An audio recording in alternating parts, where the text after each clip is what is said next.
Hey, this is Dan here from Rune Silk, and I'm joined by one other, and that's none other than Damo for show, and this is the Beardmail podcast. So sit back, listen, and enjoy.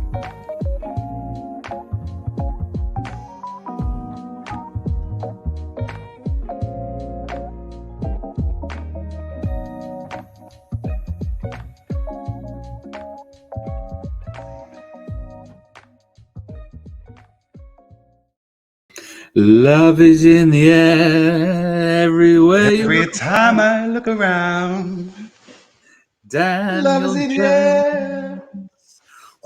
There's Cupid shooting his arrow. Oh, we got me. So everybody who's listening this morning, Dan, everyone who's listening this morning will be thinking about, talking about, feeling all the love from last night's action. Because last night was Valentine's night. So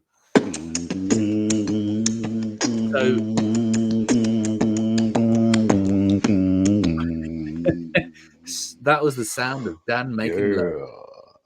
That was far too. That was it must have been the long play, the non-radio edit version. That was over far too quickly, or long, too long, far too long. Wait, what? Although today we are talking about Valentine's, technically we have complete transparency with our listeners.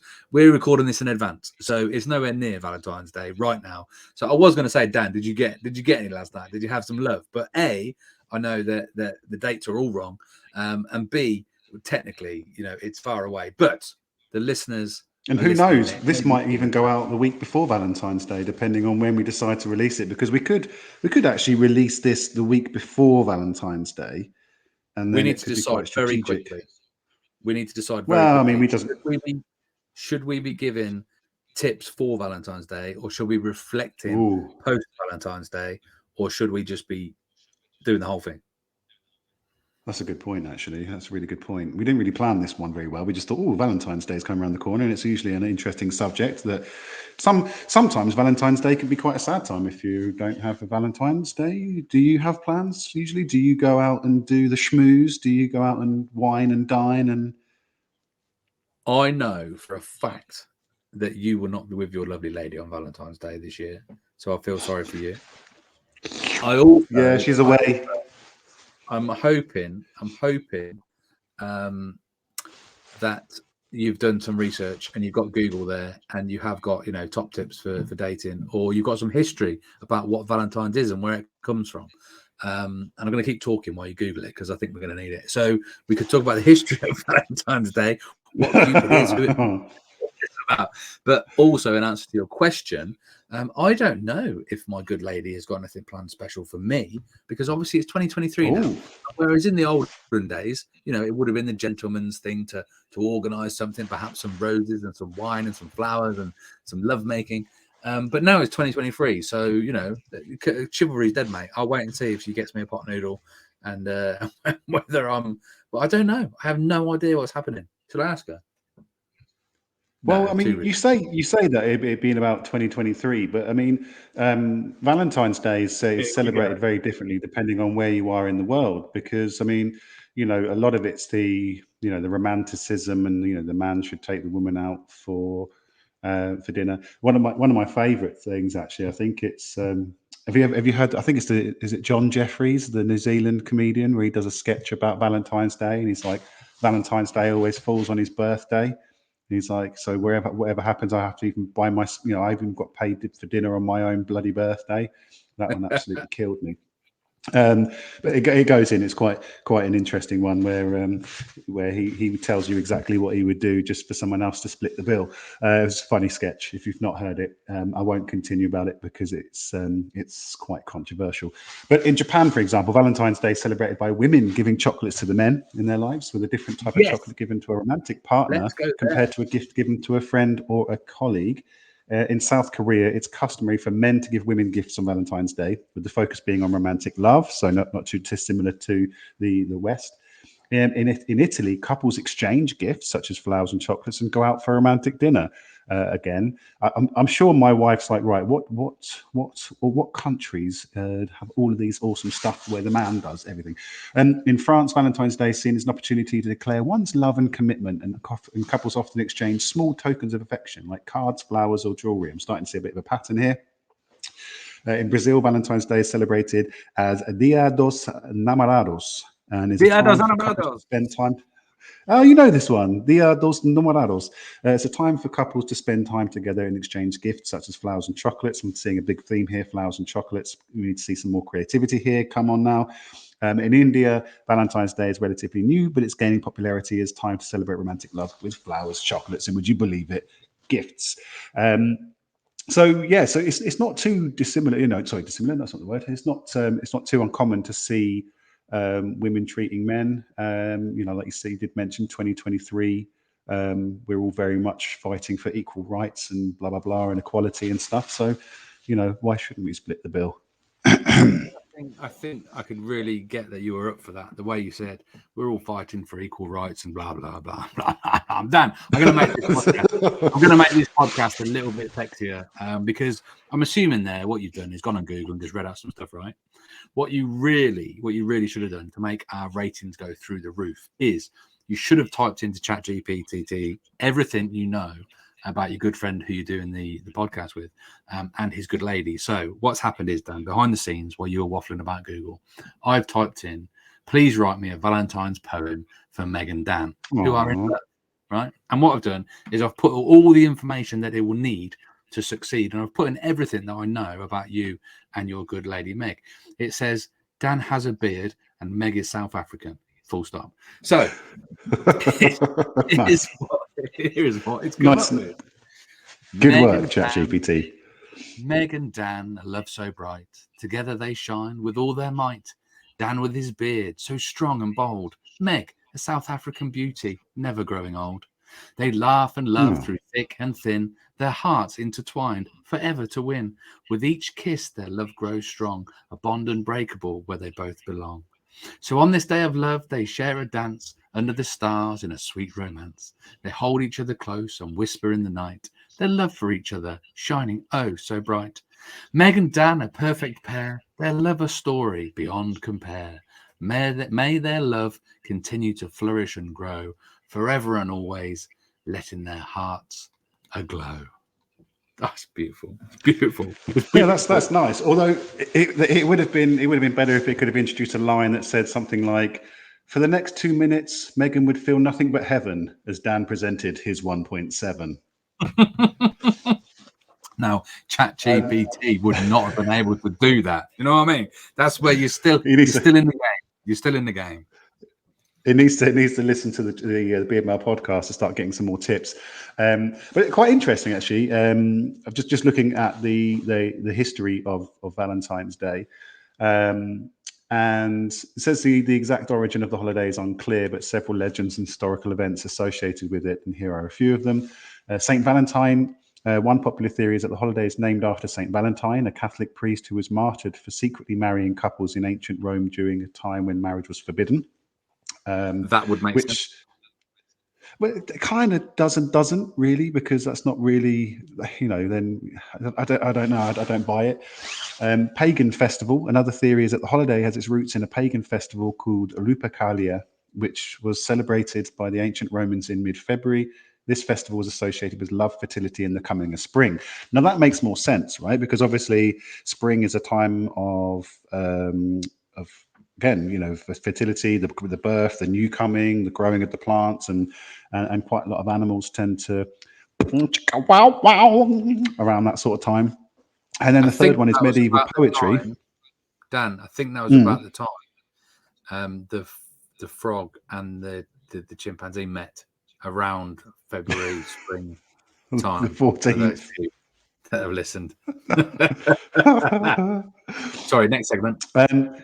So the medieval one. So again, the Saint Valentine one, although he might be named after Saint Valentine, I think I don't buy it too much. But in the medieval poetry during the Middle Ages, the holiday evolved into a celebration of romantic love, partly due to the influence of courtly love and romantic poetry. So we're seeing a romantic theme. We're seeing, celebrating the love. A lot of people might say, actually, has it become maybe a bit too commercial now? And literally, Christmas is out the window. Bam! Get the flowers, the chocolates, the roses, the cards out. I mean, I've even seen Easter eggs. That's how crazy it is out there right now. Everyone's desperate to make a pound or two. Cadbury's are like, right, Christmas is out the way. Get the eggs out. We're struggling. We've got nothing else. We've got nothing to buy. No one's even thinking about Valentine's Day. But that said, it'd be quite interesting. Although, again, this will be the second year running that I won't be going out for a meal for Valentine's Day. For some, this will be the opportunity to get out and go and have a lovely meal together to celebrate Valentine's Day. Because as we know, the pandemic, we're still talking about that. That cancelled quite a lot of plans last year because we were sort of still in lockdowns and that sort of thing. So be interesting to see what people do. Will people share, celebrate it more? Will they be posting on their social media?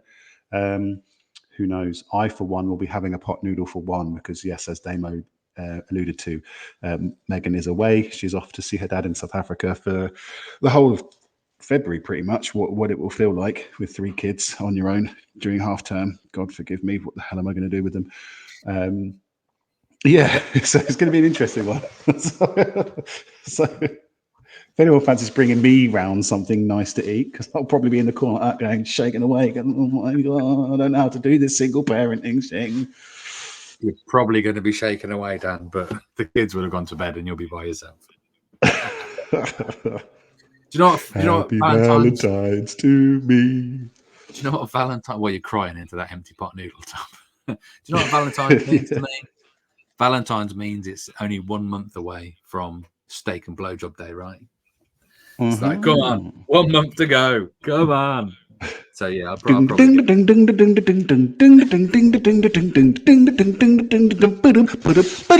zip. So and the countdown has begun. I will probably treat my good lady to something nice. Although we might, do you know what we might do? I might trick her this year. And any celebration of sorts, such as Valentine's Day or her birthday or my birthday, I might just see if we can have another Christmas Day, because we had a lovely Christmas Day and did loads of cool stuff. And I'm thinking, actually, I wouldn't mind doing that all again, but for Valentine's. We watched some really good stuff on TV, some authentic, good old fashioned Only Fools and Horses and a bit of Bottom, not the Bottom, but Bottom. And we had some Bucks Fizz. Can you get Bucks Fizz in February? I wouldn't mind a bit of Bucks Fizz in February. Watching some great TV, having a lovely meal, just the two of us, candles, lovely. Maybe we'll do that again. Who knows? But it sounds like it's going to be better than yours. You might have to get a babysitter in, Dan. How are you going to cope? I've no idea. I genuinely don't know. Megan's even scared. She said to me last night, she was like, I'm really scared. I said, what about flying? She was like, no, how you're going to cope. I've already got lists, right? Because obviously she does, right? Look, we are a very old school, typical husband and wife type vibe. Like, I go out and earn the money, come back, crack open the Stella, put the string vest on. No, joking. Typically, I'm the guy who does the majority of the income, the gathering of the food and the bringing home of the bacon, and she is the old school kind of housewife. She's not a housewife, but she does a lot of the kid stuff. So she gets up early, does all the packed lunches and the school runs and the collections, and she's like, so just let you know, this is what you need to put in the lunch boxes. By this point, I'm like that. All I can hear is beep. And I should probably be paying attention to this. So I've asked her. She's got, there's going to be lists everywhere. Everywhere I go, I walk. I'm like, oh, shh, I'm supposed to do something or other. But the kids will be fine. The kids will be absolutely fine. I'm sure of it. I think the main thing is just keep them alive. The normal routine will go out the window. Don't worry about like getting them to school or doing like homework or whatever normal things. Don't worry about any of that. Just keep them alive. That's it. Bare minimum. Make sure they don't die. And then when she comes back, she'll be half happy. Now, what's the time difference to where she's going? It's only like an hour. Hang on. I always forget. So it's an hour or two, depending on whether we're in British summertime. And I always forget. It's an hour or two. It's not a lot. And look, it's 2023, Dan. So all you got to do is get your phone and just put it on the side and just have it on like FaceTime and that. So when something needs doing, if the kids need telling off or if you're a bit unsure, you can literally just have Meg on the phone on the side in another room. Go and see your mother. and then she can just tell them what to do from the phone. Satellite, it's brilliant. You can do that now, Dan. There you go. No, I like that. No, I think it'll be fine. I think you know, the school run's not a problem. You know, I think it's the trying to figure out creative stuff for food. Otherwise, they're just going to have chicken nuggets, chips, and peas. I might mix it up a little bit, and they'll get some corn, something like that. No, actually, no. I'm gonna try and get them to eat some wicked stuff, like KFC and that. Maybe Domino's. Trip to a Chinese, something like that. I've got 18 days. It's going to cost me a fortune in takeaway, but I'm sure it'll be quite fine. But yeah, going back to Valentine's, traditionally, do you know what? The last few Valentine's days, even COVID aside, because we do have kids and we don't, you know, it's always a bit of a tricky one, isn't it? You could ask the grandmother to look after your kids so you can go out and have a romantic meal. She's like, maybe I want to go out and have a romantic meal. Like, fuck you. Hang on a minute. Whose grandmother were you asking in that made-up scenario? That was Megan's mum. Yeah, Dan, you've missed a trick there. When she said, Dan, maybe I'd like to go out and do something. She meant you. Oh, right, shit. I never realised that. Never thought about that. But also reflecting on what you were saying about staying in and actually doing some cool shit. Like, you don't have to go out. And I think this is sometimes where I think that we fall into a bit of a trap commercially and traditionally, and just in terms of how we're changing, is that, you know, we don't have to go out and blow £100 on a meal and serenade her with 12 dozen roses and, you know, get the mariachi band to start singing songs in the background. Like, do you know what? You know, if you're a busy couple and you're a busy family, you know, sometimes actually just kind of going, do you know what? Tonight we're just going to literally put the phones down. We're going to leave them in the corner of the room. Let's go and have some really nice food. Let's cook some good stuff at home. We can curl up and watch something on the sofa. You know, crack open some chocolates or whatever. Kids will be asleep by about 10:30. We can go to sleep for about 1:45, be asleep by like 10:55. It'd be great. And I think, you know, I think there's a lot of pressure, and I think that this year in particular, I think it's going to be quite a struggle because obviously, as everyone knows, cost of living crisis, all this fear mongering, recession, everything's expensive, electric, blah blah blah blah blah. You know, just so maybe just try and rein it in a little bit, and actually just have some nice time with your loved one. Like, you know, some people might not have a partner to share Valentine's Day with. I know when I used to be single, you know, it used to be a great night to go out because, you know, lads would be like, oi, let's just go in the pub because if there's any girls about, then you've got no boyfriend, you know, sort it right out, you know what I mean? So you can go out and yeah, no, but well, I met Meg on my birthday actually, on St. Patrick's Day, on my 21st birthday in the Regal in Cambridge. She'd been in the country 3 days. I was like, that's it. Don't let her see anyone else. Get in the basket. Let's go. And she said to you, wow, you're really nice. If I marry you, can I stay in the country? And you said, yeah, let's do it. Yeah, boy. Well, actually, she got her. It took so long for us to actually get married that she got her definite leave to remain before that. So worked out quite nicely. Good Lord. Oh, of course. So, yeah, Paddy's Day is your birthday, isn't it? Mm. So it must have been messy. Yeah. Were you all drunk on whiskey and that? No, I can't drink whiskey. Whiskey's, as you know, from one of your DBSC whiskey sessions, everyone, you know, they're like, this one is a magnificent thing. The barrel aged, tastes like Bakewell tarts. I was like, yes, it's nicer than normal whiskey, but it's still fucking horrible. Yeah. I think that was my birthday, wasn't it, when we did that? Yeah, so I know I was battered though. It was my 21st for one. I recall having a pint glass that changed colours throughout the evening, just because people kept on pouring random stuff.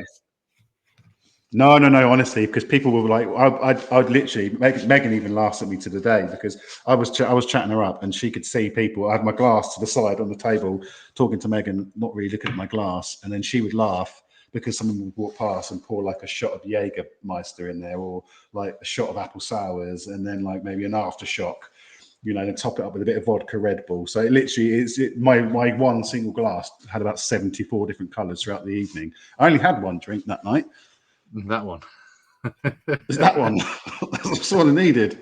I don't think it helped that the first drink I had that night, my mate took me to the bar and went, right, can you put like 7 or 8 of the top of that row into a glass and maybe just top it up with a little bit of lemonade? It was this was a long time ago. It's £17 vodka and lemonade, apparently. Yeah, that started the night off with a bang and a headache. So if anybody is looking for date ideas for Valentine's night, try going to your local pub and just having a row off the top shelf in a pint glass with a dash of lemonade and perhaps a little bit of Red Bull just to make sure you don't pass out completely. Top tips from the Beardmail podcast and how to have a great night out with your good lady or fella. And you've probably done dry January, so you deserve it. Yeah, it is you mentioned obviously it being marquee science. I think most things nowadays are, even though in the olden days it may very well have been a priest who was secretly marrying lovers in love. But that's an opportunity for it to get, let's sell some more chocolate and some more roses and stuff like that. But look, true love doesn't need a chocolate bar. True love doesn't need roses. True love needs a Beardmail box. If you really, really, really love your partner who's got a beard, get him a Beardmail box. It's better than chocolate. It's better than roses. The Beardmail box and blowy. Best present you could get a man ever. Who knows? We might even put some chocolate in there for you. So you're killing 2 birds with 1 stone, and get a sticker and a key ring. I thought you were going to say we'll do the blowy as well. No. That'd be a bit awkward, wouldn't it? Just us just popping out of the box like zip. Hi, here for your unboxing. We could. Do you know what? Yeah. We could. We should do a collaboration with a male sex toy in grooming brand or something, and put stuff in the box that's also lit, and we'll call it the Beardmail and a blowy. Oh, the ideas! Yeah. Don't send this podcast out. Save that. Keep this behind closed doors. That's my next idea. We'll do that. We'll do that for the Valentine's Day box next year. But no, absolutely. Again, I think it can be a difficult time, and you've got to remember as well. Some people, I remember speaking to people. They'd say they'd hate Valentine's Day because if they've been single for a long time, nothing quite worse than going out and seeing loads of couples about, and you're like, I haven't got anyone. This is really depressing. Everyone's really loved up. So also you've got to think about those that actually Valentine's Day is probably one of the worst days of their life. So unless you're missing someone or if you've lost a loved one, that would be horrendous, I would imagine. But look, life has doom, life has gloom, life has ups, life has downs. I was going to say something really poignant and brilliant then, and it's absolutely eluded me. And it was with regards to you go, Dan. It will come to me. Jesus, I've had this Mars bar, Durex, tampons, microwavable popcorn, chicken dippers. Have you got a new app? Bag. Have you got a new app that can read my brain? Because I think I was thinking all those things. When sometimes when you forget, when you're like, oh, what was it I was going to say, and someone literally just goes Snickers, and you're like, yes. Marathon. No, I think I was going to say something along the lines of it was supposed to be a Beardmail podcast about Valentine's, and we went off on a massive tangent, didn't we? And we nearly talked about parenting, and you said the word school run, and that annoys me because whenever there's a school run near me, it's carnage. It's just there's nowhere to park. The traffic is horrendous. There's people everywhere, but I don't know why it's called a school run because I never see anyone running. I just see people just taking up the roads with loads of cars. Why is it called a school run, Dan? Do you ever run? It's the same as. Well, it's like school walk or a school drive. But then, did you? I popped that post into the DBSC when I did the park run a couple of weeks back, where I was just couldn't get it. I didn't understand it. There's people running to the park run, and I'm like, what are you doing? You're about to run. Warm up. Yeah, but my tip, I'm going to tell you, it's called a park run, right? You drive to where you're going, you park, then you run, and then someone did mention saying, oh yeah, it's how they warm up. I'm like, well, I've got another tip for you. There's a little button on my left that warms my seat up. That's me warming up, ready for my park run. So many tips there. I can make your life so much easier. Like honestly, and the thing is, right, run to the park run, and then run back. Like I was running out of steam after I did that part one. I was struggling to walk to my car at this point, and then I see people trotting off like, "Good run." Leave it all on the finish line. If you haven't There is no finish line.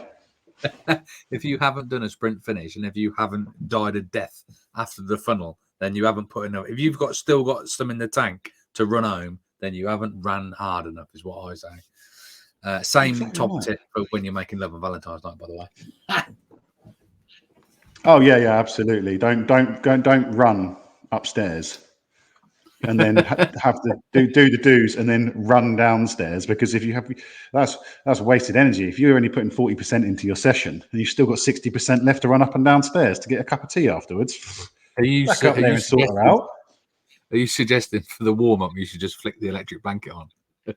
100%, man. 100%. That would save so much time as well, because they're like, come and warm me up first. I'm like, what does that mean? What have I got to sit and rub your back for a bit? Get the hot water bottle out? Absolutely. Slick the radiators. Don't put the radiators on. If you've got storage heaters on, guys, settle for rubbing the back, because it's going to cost you a fucking fortune to warm her up that way. But that always makes me laugh. We know you need the radiators on to make the poppers work. Tell you what, I won't need no poppers. No, because you're going to be by yourself. Still high off the fumes in here. Still high on the white spirit. But yeah, it's like that. Do you think? I think it would be quite significant. I think what we've done here, right, and if there's any ladies listening, we apologise profusely. It seems that we've found out that we're terrible in the field of love and Valentines, and I think that's quite poignant that the episode is only 26 minutes long, and we've sort of ran out of things to say, because when we talk about other shit, we go on for too long, and we've got loads to say. And I think what we've done, Dan, we've showed our true colours, and we've let everybody know that we're not really asked about Valentine's. Really, Dan's missus is away. I'm going to stay in and watch telly and Fools and Horses, and that's it. But you could buy a Beardmail box. Terrible, isn't it? Terrible. But to be fair, no. I mean, although we haven't drained it on for 45 minutes, we've given some tips, we've offered support, we've given some advice, we've given you a good tip for a gift for your bearded fella. We've covered chocolate and flowers and the history of Valentine's and the origins and what they do in all the different places. 4 plugs for pot noodle. They'll be happy.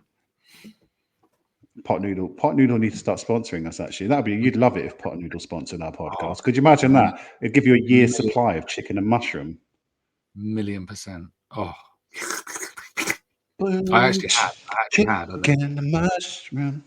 Seriously, I had one the other night, and it was a dirty one. It was late at night, but I hadn't eaten for ages, so I was like really hungry. If you've never had a pot noodle ever, or if you've had the last pot noodle wasn't so great, you weren't feeling it, here's a top tip for you: leave it for ages. Wait till you're starving, and then have one when you're not supposed to have one. They are so good, so good.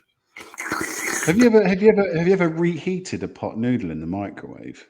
No, I don't think you can do that. It's dangerous. You'd have to take off the foil lid, but it changes the dynamic of the pot noodle completely. It tastes completely different. It gives it some kind of magical powers. This is interesting, though. Before we do sign off, I did just tap in with the useful tip of the ChatGPT and my friend AI, just because I wanted to find out a little bit more about the future of Valentine's Day, because it did pop up on one of the sort of things you could talk about, and it's saying here, so the future of Valentine's Day and its cultural significance is likely to continue evolving as society and cultural norms change. Some potential trends and developments that could shape the future of the holiday include emphasis on self-love. There may be an increasing focus on self-love and self-care on Valentine's Day as people become more mindful of their own well-being. Definitely know a good website for that. Inclusivity. The holiday may become more inclusive, recognizing and celebrating all forms of love, including love for friends, family, and pets, as well as romantic love. There's probably also a website for that. Dan, let me stop you there Digital quickly. I remembered what it was. I remember what it was that I wanted to say. Go on. And It was pets, wasn't it? It was the word pets got you. No, it was an hilarious joke. No, it wasn't. I wanted to say about how, in my opinion, like Valentine's is for, you know, someone you fancy, you do a little card, and it started off when you were at school. It was a way to tell someone you had a crush on them without telling them, and you do, you know, love from question mark and that, and that's how it was. That's how I was brought up. But I do know in some other countries now, even I remember, like some people that would get a Valentine's card from their mum or do a Valentine's card for their mum, and I've always thought it's like a bit weird and that. But then when you said about different cultures and different things and that, I thought to the American Office, and on the American Office, there's an episode where Andy writes out Valentine's cards for everyone because he actually fancies Erin, but he didn't want to like make it so obvious that he fancied Erin, so he did one for everyone. But then other people that got one, it was Kelly actually, said, "Oh my god," and he loves me and all this sort of stuff. But it was a thing. I think it was. Oscar's in there, and he says, "Oh, every year he gets a card from his mum, and he got flowers from his mum." It's like, for me, it's weird, isn't it? If you got a Valentine's card off your mum, that would be weird for me, but for other people, it's not. So you saying there that actually is more encompassing of family and all that. But then I just remembered that. Yeah, celebration of love. I just remembered that Meg's mum said that she wanted to go out with you on Valentine's Day. So it's all getting a bit crossy over, isn't it? Like. Oh, yeah, it's a backup plan. Everything's to start relating to David Goggins. What is it he says? What is it? It's the backstop. Stay hard. It's the backstop. Got to have a backstop. Oh, yeah. So just continuing. So digital experiences, with the increasing influence of technology in our lives, virtual experiences and online gift shopping could become even more popular on Valentine's Day. The fourth point is actually quite interesting. Sustainability. As consumers become more conscious of their impact on the environment, sustainable and eco-friendly gifts could become a more prominent trend on Valentine's Day. Or just don't buy any gifts, then there's nothing to throw away, which is going to be my excuse moving forward. So if you don't, you are learning. You're talking about reusable stuff or recyclable stuff. So, for example, buying somebody a plastic rose, they may not do that because it's not environmentally friendly. They would be looking to buy a gift that you could reuse. For example, a piece of chocolate. So you could buy a piece of chocolate for your loved one, and she could eat it, and then you could reuse it later on. And there's a website for that too. Oh, I think it's about some girls' interesting entertainment using a cup or something. That's the one. No, actually, you say a plastic rose, but actually a plastic rose is probably more eco-friendly because you can give it to her next year as well. Save time. Like, look, everyone's stressed out. Oh, I don't know what to put in the Valentine's card. Just dig last year's one out of the recycling and just put it back in an envelope and give it to her again. It's been a whole year. She'll probably forget anyway. Personalization. As people seek more meaningful and personalized experiences, there could be a growing emphasis on creating unique and customized gifts and activities for Valentine's Day. So there's business plans for you. There's actually some business opportunities. There's those of you who are looking for a side hustle, maybe go into the eco. You've got a week, by the way, to do this, guys. So if you've got to get some fundraising, the branding, the website, you've got to get the products done. You've got a week. It's not impossible. We can do it. It's interesting, isn't it? Dan, I don't want to knacker this, but this is going to go out the day after Valentine's Day. You got -1 day to get this sorted, or 364 days. Play. What was that again? That sounded like you've just declared nuclear war on Ukraine. That did. How do you know that I didn't? I can actually. There's a few things I can actually say backwards, and it was tested completely off tangent. One of my favourite ones was like I'm not going to tell you what that is. What you're going to have to do is download the podcast and play it backwards. But if you can't be bothered to do that, spoiler alert, that is actually Kellogg's Raisin Splits said backwards. Sorry, of all the words or sentences or things that you could choose to discover to say backwards, you came up with that. Kellogg's Raisin Splits. Still snipes up the scallop. Yeah. Why? I don't know. It was one of those things we did when I was younger. But it actually first started off was cast up it comes, which actually played backwards is smoking a fat sack. Sorry, what? Smoking a fat sack? Yeah. Not. Dan, I just finished the podcast at 26 minutes in and told everybody we've finished early because we know nothing. And now you've started talking backwards. We're like, we got to wrap it up, mate. We got to wrap it up. Thanks for listening, everybody. You crazy. If people are listening this far, they must be crazy, Dan. Must be crazy. I hope you've enjoyed it. I hope you had a little laugh. I hope you've learned some tips. I hope you've either had or are planning to have a lovely Valentine's Day, because we haven't decided when this one's coming out. But we do very much appreciate you watching, listening, or just being part of the Beardmail movement. Thank you very much. We'll see you all another day. Bye-bye for now. Chaka-pow!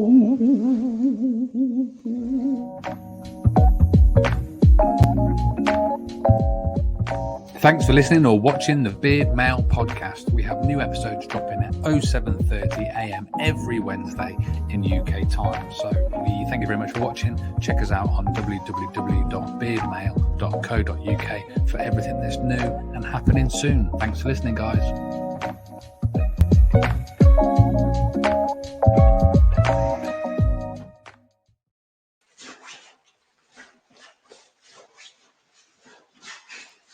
That was silly. He's left me on my